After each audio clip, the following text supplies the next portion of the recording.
here's the materials I'm going to be working with. These are lamp check rings. I found them at the hardware store. They're for lamps. I'm not exactly sure what they do, but I got two different sizes here. Then a 40 Smith & Wesson spent shell case, because it fits that hole quite nicely. And then a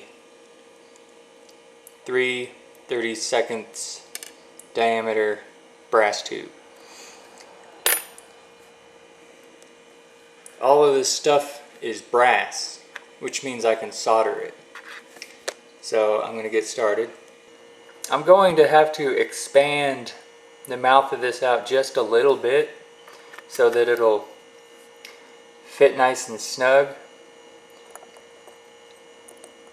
because there's just a tiny bit of play. But this case, like most 40 Smith & Wesson cases, features the notorious 40 Smith & Wesson bulge, and that is about right here. After firing, the case swells out a little bit, and you can see that if I take this check ring, it slides nice and easy up here. It stops short of being able to go all the way down because the case gets fatter down there because of the bulge. And so I need that similar diameter up on top. To do the expanding, I'm going to use this 1/4 quarter-inch drive socket. I'm going to use this tapered portion right here to expand the end out a little bit, and I'm going to do that.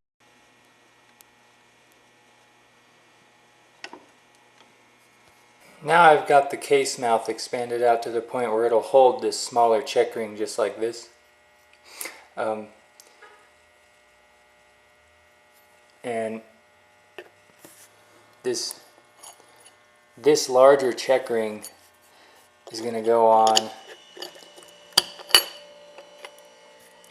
like that. Actually, one more step before I solder is I'm going to drill a hole in the side of this and insert a short section of that brass tube.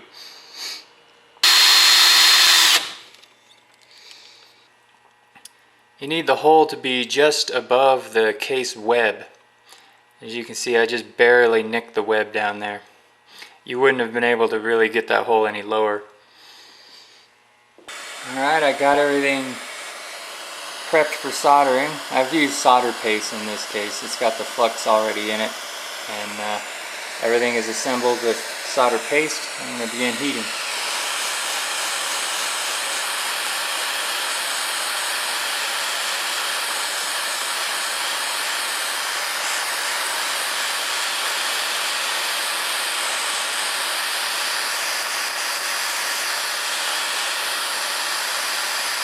There it goes.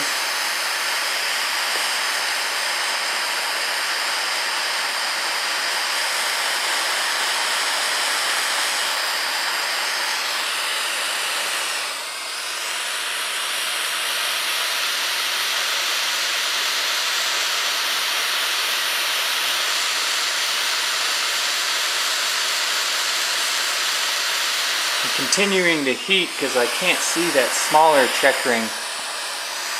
And so I don't know if the solder has melted and flowed yet, and so I'm just gonna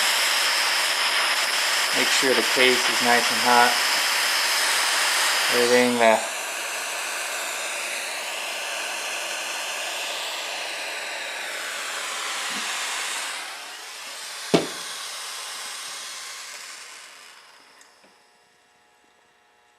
The thing that is attractive about brass and being able to solder it is it solves a lot of the problems you run into in trying to use things like epoxy. Namely the heat limit of, say, JB Weld, as well as the fact that the denatured alcohol tends to destroy that stuff, and that's a huge problem. It really limits the applications of JB Weld and alcohol stoves.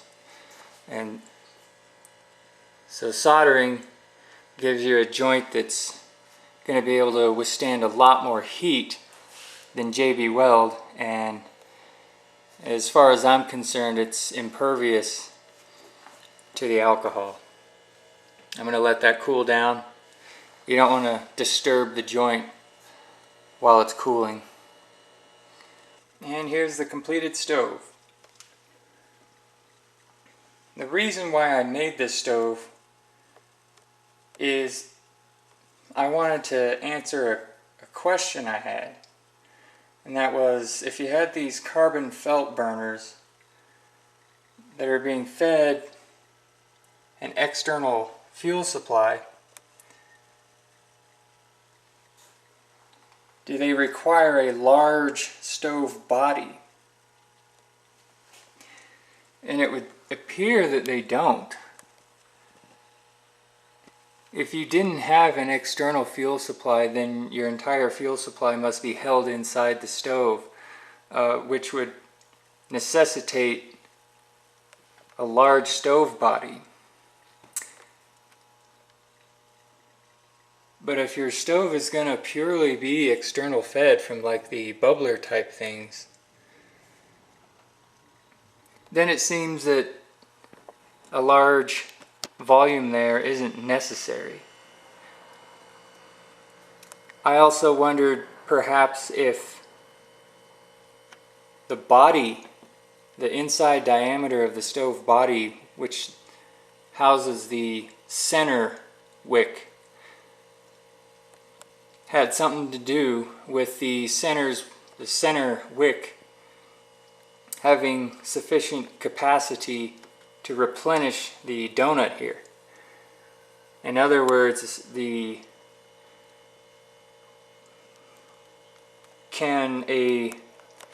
how small can a wick get and still feed that entire donut?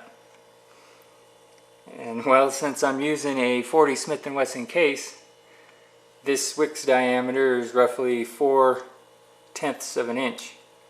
Not very big.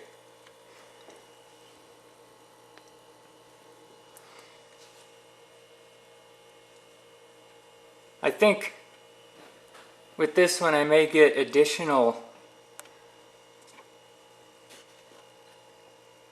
40 Smith & Wesson cases, or maybe some 9mm cases, and position them like little legs underneath. Maybe do 3.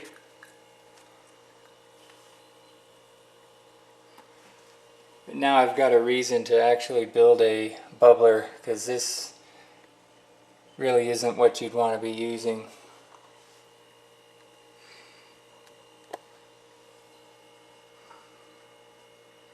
The solder joints are holding up great. They don't leak. They didn't leak. I didn't have to reflow any of them. And I don't have the inevitable problem of denatured alcohol destroying epoxy resins.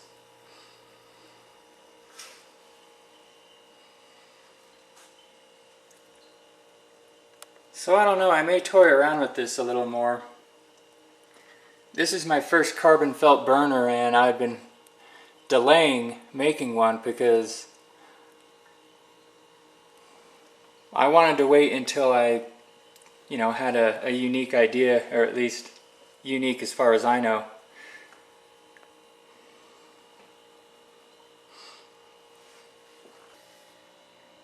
Here's an update on this one.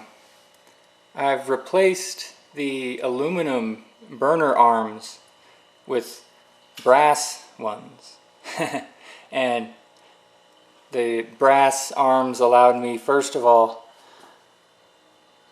there seems to be a recurring theme in this video. I soldered the ends of .22 caliber rimfire cartridges. You can see the firing pin strike right there, to block off the end. Not quite as pretty, but a more efficient way of doing it than with a set screw, because the set screw limits how far I can put holes. If I tried to put one out any farther, I'd be drilling into that set screw. Also, the brass tubing, the wall thickness is a lot thinner than this aluminum. You can see the inside diameter of that aluminum's not nearly as large as this brass one, even though they're both 1/4 inch outside diameter. And though I haven't changed wicks, that'll allow me to use a wick that fills the burner tube better. These ones, I reused the wicks that were in here and they fit kind of loose, and I think I could see an increase in performance if I changed wicks. The brass also allowed me to solder my burner arms to my little mounting bands. I didn't use a lot, so it's not pouring out anywhere. But now I know that's nice and secure. In delivering the vapor, instead of holes, I decided to use slots.